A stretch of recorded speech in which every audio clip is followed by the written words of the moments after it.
Mercury in Gemini. We're right at home here. They're very quick-witted. They pick up on words rapidly. You're never going to have to repeat anything. And their mind can move in multiple directions at once, so they are multitaskers.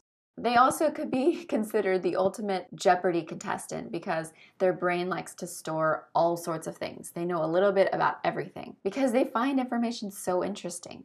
They don't really discriminate between, is this more useful or is this more useful? Use doesn't matter. Knowledge is king. And you never know when you're going to need to know what year Marco Polo died, right? Gemini is very powerful here, so their mind is very strong. Pull in so much information. Sometimes if you're a Gemini Mercury and not a Gemini Sun, you even seem more like a Gemini than a Gemini Sun because of the power that it has right here. They can be very restless. They just want to learn quickly, move on. They're not really into mastering a particular field because they want to learn about everything. Life is just so exciting. It's like Alice in Wonderland. I want a little bit of everything. It's not just a love of learning, it's like a need for learning. If they're not learning something, they are in pain. And you've heard the phrase, needing constant stimulation to not get bored. Yeah, it was invented by a Gemini Mercury. They're always interesting people to talk to. They are very chatty. They seem to make friends pretty easily. They just don't always follow up because they've got 1,001 things to do and learn. Because they are so knowledgeable, it seems like they just know the answer to everything.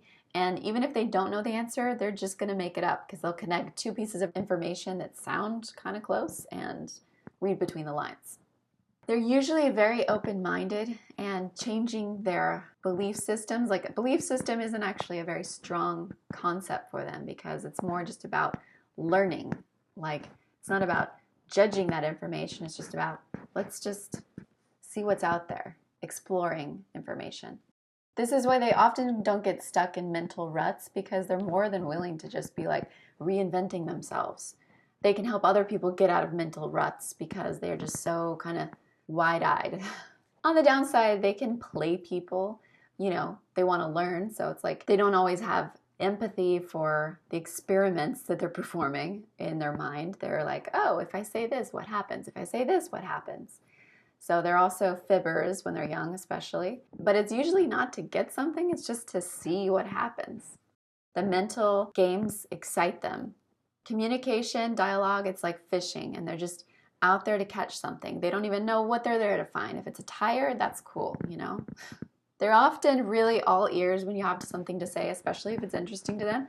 But then 2 weeks later, you can't exactly know for sure if they're going to remember what you were talking about. 2 weeks later is a long time.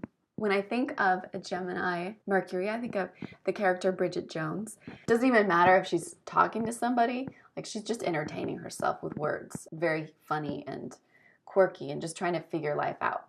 It might be good for you guys to write things down that are really important and personal in your life because you often store like other information, but personal stuff you might forget, like birthdays and anniversaries.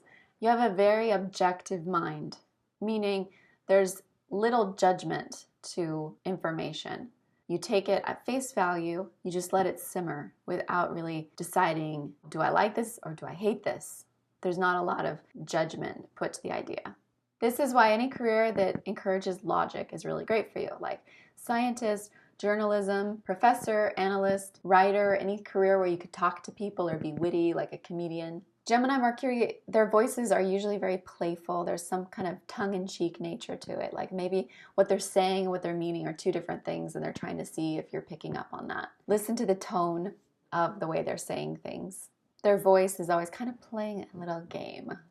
All right, hope you guys like my take on Gemini and Mercury. Subscribe.